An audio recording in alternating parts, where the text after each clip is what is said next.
Hoje eu quero te ensinar um dos maiores segredos para a vida de oração. Muita gente acha que o segredo da vida de oração são as experiências que nós temos com Deus, são os sentimentos que a gente tem enquanto ora. E eu vou dizer, isso tudo faz parte, mas é efeito colateral. Isso não é indispensável. Você realmente não precisa caçar emoções para ter uma vida de oração. E sinceramente eu acho que esse é um dos motivos pelos quais é tão difícil manter uma vida de oração, porque nós fazemos parte de uma geração sensual, uma geração viciada no sensorial. Querem sentir, querem tocar, querem. Se não houver alma, não tem experiência e aí não tem motivação. Hoje eu quero partir do contrário. Eu não sou avesso às emoções, eu estou na linha de John Wesley. Eu acredito que a experiência com Deus confirma fatos teológicos, mas eu não acho que as emoções elas são a nossa busca primária. Nós não podemos entrar na presença de Deus buscando estritamente se sentir bem ou sentir alguma emoção, alguma alegria ou algum tipo de empolgação. Nós temos que saber por onde Deus se manifesta. E vocês já devem ter percebido a minha paixão, estudar a vida de Samuel e todo o contexto de Samuel, porque Samuel aprendeu a ouvir a voz de Deus, afinar os seus ouvidos para a voz do Senhor.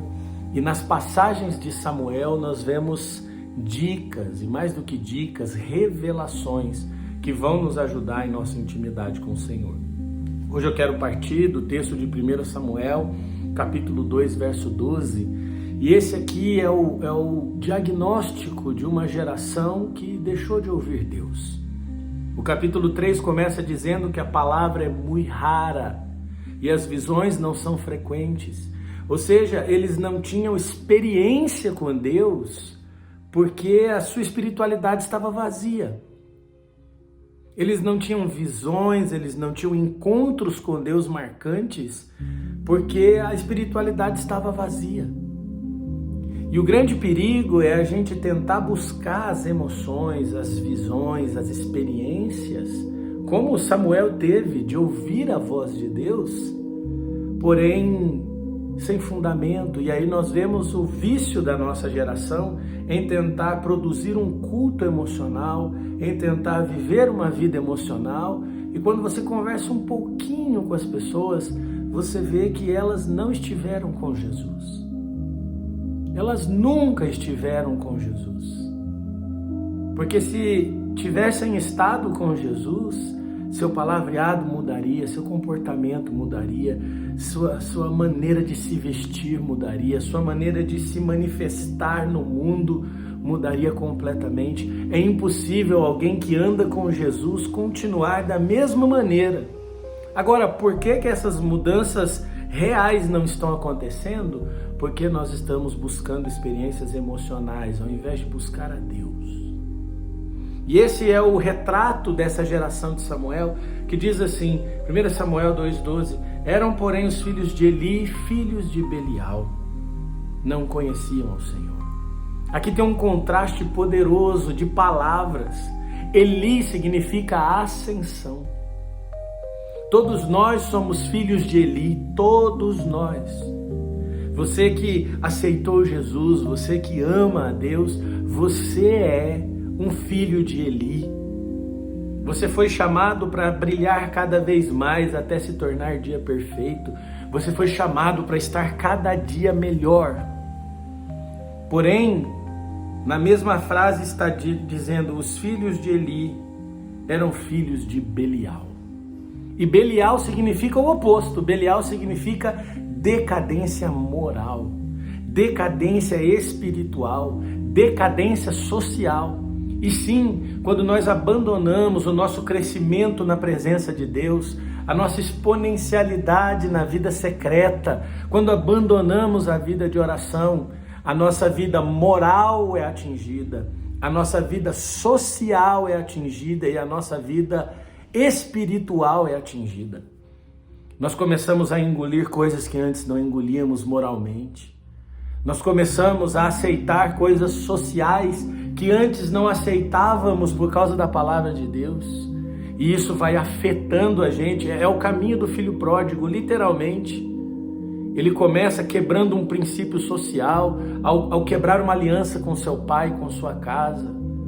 Depois ele quebra um princípio moral, acabando com toda a sua riqueza, com dissoluções, com coisas da vida, com coisas que não valiam nada.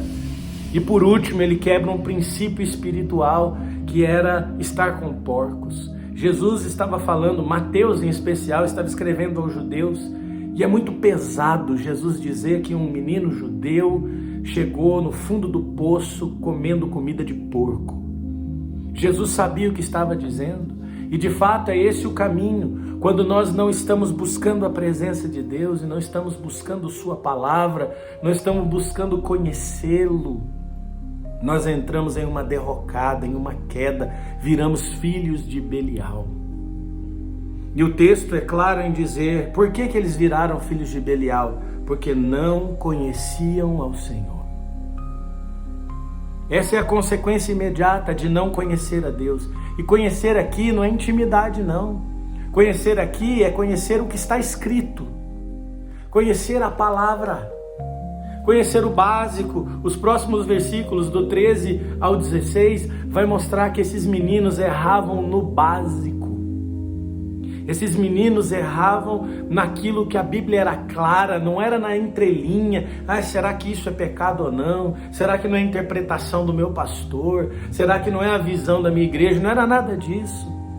Esses meninos estavam caindo no óbvio do que a Bíblia dizia, do que a voz de Deus disse, não faça. Eles não estavam errando no detalhe, eles estavam errando no básico, no grosseiro. E sabe o que isso mostra? Eles não conheciam a Deus no básico. Eles não conheciam o que estava escrito. Não há como desenvolver uma vida com Deus sem desenvolver a leitura da palavra. Não há como aprender a ouvir a voz de Deus sem antes desenvolver em você mesmo paixão pela leitura simples da Bíblia. Sim, respeitar um plano de leitura anual, desafiar-se a ler textos que não leu ainda na Bíblia, ouvir a voz do Espírito Santo te direcionando a qual livro da Bíblia você deve ler.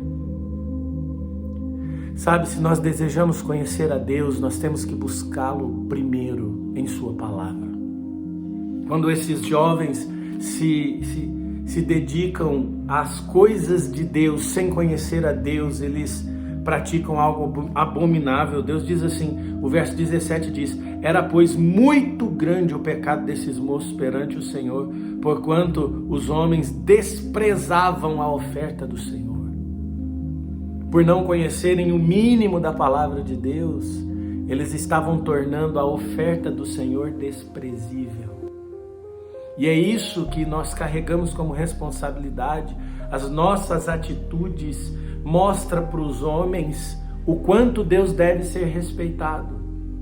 Jesus disse, assim brilha a vossa luz diante dos homens, suas boas obras precisam ser vistas, para que vendo as suas boas obras, eles glorifiquem a Deus.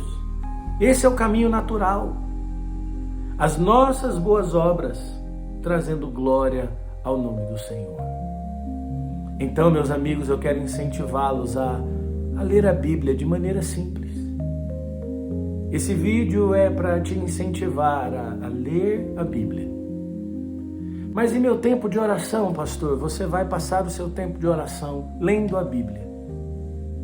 E a Bíblia vai produzir em você oração. A Bíblia vai produzir em você intimidade. A Bíblia vai te dar ideias. A Bíblia vai te dar inspiração. A Bíblia vai te dar força.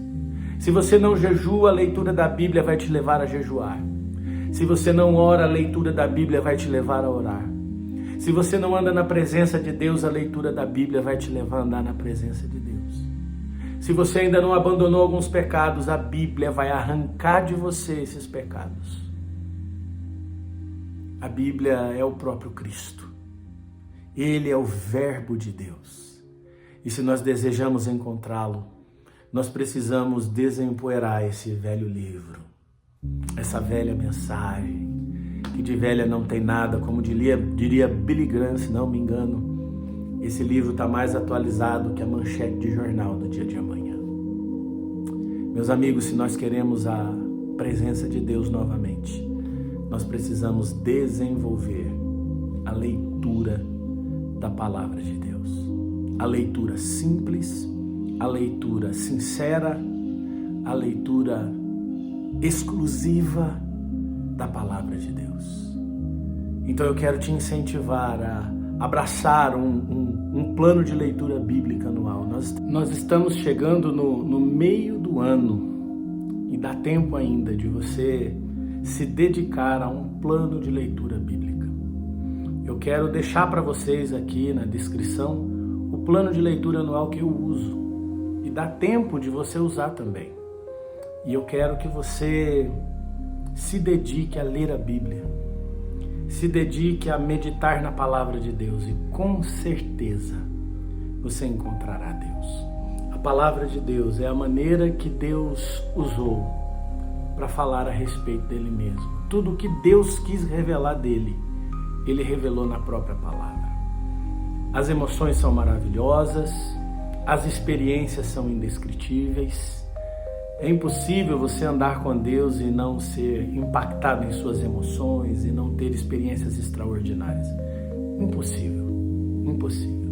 Até mesmo aqueles que não creem nisso de jeito nenhum, no caso não é o meu caso, eles têm experiências com Deus, fortes experiências com Deus, que os leva a ler a Bíblia, que os leva a se consagrar, enfim. Mas eu quero que você aprenda a desenvolver sua vida de oração na simplicidade da leitura da Bíblia. E eu quero te garantir, conforme você vai lendo a Bíblia com simplicidade, Deus vai te guiar a águas profundas. O próprio Espírito Santo vai te guiar a águas profundas. Vai acontecer como aconteceu lá em Gênesis. A terra era sem forma e vazia, o Espírito pairava sobre a face das águas, e águas no hebraico denotam as nossas emoções, denotam os nossos impulsos, denota a nossa velha natureza. A água é incontrolável, a água é completamente destrutiva, e é sobre as águas que o Espírito está pairando, é sobre as águas que o Espírito está chocando. Mas o que traz à luz todo aquele jardim no meio do caos é a palavra de Deus. Quando a palavra de Deus irrompe, a nossa vida é transformada. Quando nós temos uma palavra de Deus, o nosso devocional é transformado. Então, busque o próximo versículo. Qual é o próximo versículo da sua vida? Qual é o próximo texto da sua vida? Qual é o próximo livro que você vai ler na Bíblia? Sabe? Faça disso a direção da sua vida. Não aceite viver essa vida sem a influência das coisas eternas. E você vai descobrir o poder do prazer que você vai ganhar na palavra de Deus. E o Salmo 1 vai ganhar força para você. Antes, o seu prazer está na lei do Senhor. E nela medita dia e noite. Então, se você está comigo até esse horário nesse vídeo, eu quero que você comente aqui embaixo, dia e noite. Sim, porque nós vamos juntos entrar nesse processo de meditação dia e noite. Então eu creio que as duas coisas são inversamente proporcionais. O prazer está ligado ao quanto você medita. Porque se você tem prazer, você vai meditar ainda mais. Mas pastor, eu não tenho prazer ainda. Como eu faço? Comece a meditar dia e noite e o prazer virá. Ou você vai pelo caminho do prazer, porque o prazer vai fazer você pensar na palavra dia e noite. Ou você vai pelo caminho da disciplina, pensando dia e noite. E cedo ou tarde, o prazer vai romper no seu coração. Deus te abençoe. Se una a essa onda de vida de oração. E mais uma vez, comenta aqui embaixo, dia e noite, porque esse é o lugar que nós queremos alcançar na presença de Deus. Até o próximo vídeo.